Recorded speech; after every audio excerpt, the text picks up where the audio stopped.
Matapos makilala ang housemates, sunod namang tumulong si Jane sa kusina. Sige, I'll cook. And kamote. Good. Sige, sige. Pati ng garlic. Mekos.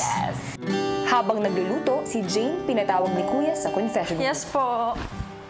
Jane, napag-alaman mo na kung nasan yung ibang mga housemates?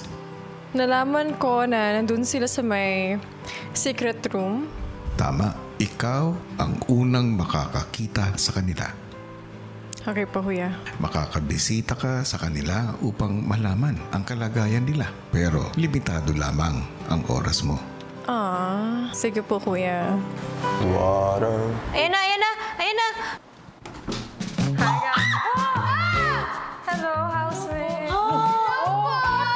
Sobrang nanibago kami, kuya. And at the same time, grabe rin yung warmth niya pagpasok. Walang ere.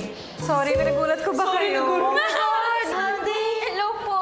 MJ. Oh my God. Hello. Uy, Jane! Justin, nag-work na tayo sa... Of course, nagulat po ako.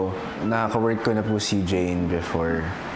Honestly, hindi ko po in-expect na may magiging bisita kami. Kasi may bisita na po kami, which is si Bianca, si B. Hi! Kamusta? Kamusta dito? Okay lang kayo? Medyo nababaliw na po. Ang bango mo, Ate Jane. Thank you. Ang bango niyo po. Oh my God, si Jane pa na talaga to! Ate. Medyo nagulat po ako kasi parang bigla-bigla kuya doon po kami sa state pa na shock kami lahat. Shock. So biglang may pumasok po sa pinto and then nakita ko po is si Jane. So, welcome. Yeah. Kasi dapat magluluto ako eh. And then, Mag-stay ka dito, house guest ka. siguro ito na rin yung time so we can get to know each other. Ilan taon ka nag-start, Ate? Saan?